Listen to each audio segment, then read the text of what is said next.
Assalamualaikum warahmatullahi wabarakatuh. Pada kesempatan yang berbahagia ini, kita akan membahas tentang ekologi dan keanekaragaman hayati. Saya Muhammad Nur dari SMP Negeri 8 Parepare.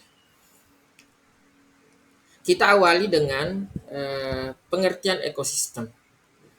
Suatu sistem, jadi ekosistem adalah suatu sistem di mana terjadi hubungan atau saling ketergantungan antara komponen-komponen di dalamnya, ya, baik berupa makhluk hidup maupun makhluk tak hidup. Ilmu yang mengkaji tentang hubungan saling ketergantungan antara makhluk hidup dan makhluk yang tidak hidup dalam suatu ekosistem itu disebut ekologi.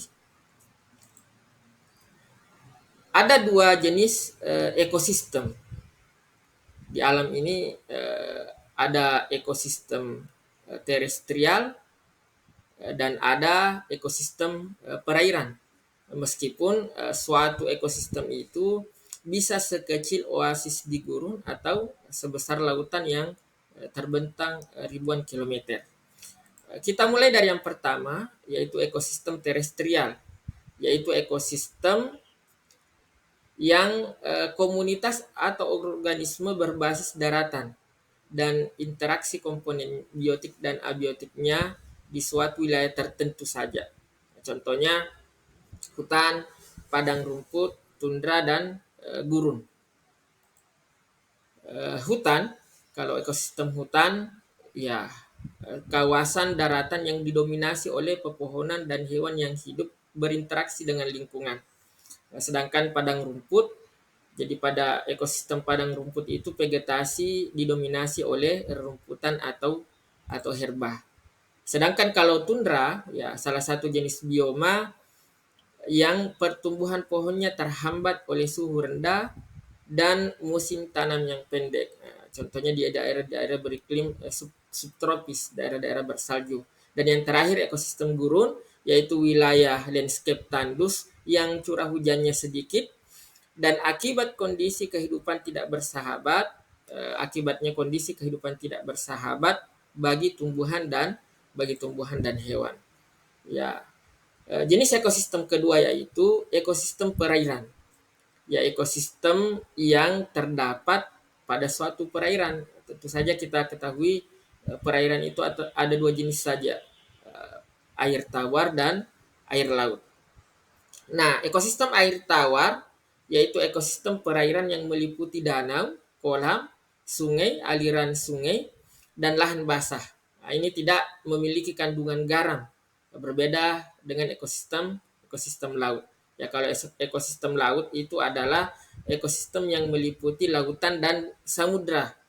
Ya, laut memiliki kandungan garam yang lebih besar dan keanekaragaman hayati yang lebih besar dibandingkan dengan ekosistem air tawar.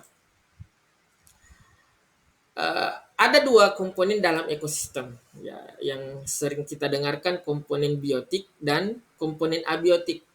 Jadi komponen suatu ekosistem itu dicirikan oleh pengorganisasian komponen biotik dan abiotiknya. Ini termasuk distribusi energi di lingkungan kita. Ini juga mencakup kondisi iklim yang berlaku di lingkungan tertentu. Nah, kalau kita lihat komponen ekosistem tadi, ada komponen abiotik dan komponen biotik, maka komponen biotik dikelompokkan lagi menjadi tiga. Ada produsen, konsumen, dan dekomposer. Ya, produsen biasanya disebut komponen primer, sedangkan konsumen sekunder, dan dekomposer itu komponen tersier. Nah, apa fungsi ekosistem? Ya, tentu ekosistem ini memiliki peran yang sangat vital di lingkungan kita. Ya, yang pertama itu mengatur proses ekologi yang penting, mendukung sistem dan memberikan stabilitas. Yang kedua, berperan dalam siklus nutrisi antara komponen biotik dan abiotik. Yang ketiga, menjaga keseimbangan antara berbagai tingkat tropik dalam ekosistem. Yang keempat, mengatur sistem siklus mineral melalui biosfer. Dan yang kelima, komponen abiotik itu membantu sintesis komponen organik yang melibatkan pertukaran yang melibatkan pertukaran energi. Nah, tentu dalam ekosistem itu terjadi saling ketergantungan antara satu komponen, satu makhluk hidup dengan makhluk hidup lain, satu komponen dengan komponen lain. Peristiwa jadi selama proses biologis ini, energi cahaya itu bisa diubah menjadi energi kimia dan diteruskan melalui tingkat yang berurutan. Jadi aliran energi dari produsen ke konsumen dan akhirnya ke predator puncak atau apa? Dead retivora itu disebut dengan istilah rantai makanan. Ya, pada gambar di samping kita lihat urutan-urutannya, ya tentu dari ada matahari juga.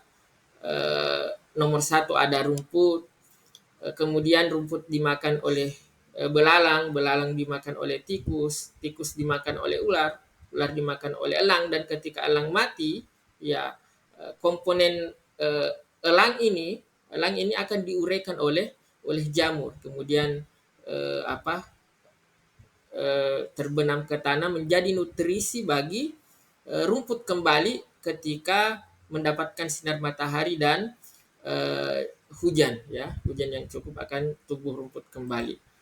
Nah, untuk komponen rantai makanan yang lebih kompleks, yang lebih dari satu rantai makanan itu akan membentuk sebuah jaring-jaring makanan. Nah, semakin kompleks jaring-jaring makanan yang terbentuk, maka akan semakin tinggi kestabilan suatu ekosistem. Itu yang kita bisa bahas hari ini tentang ekologi dan keanekaragaman hayati. Mudah-mudahan bermanfaat. Kita akhiri dengan ucapan Assalamualaikum warahmatullahi wabarakatuh.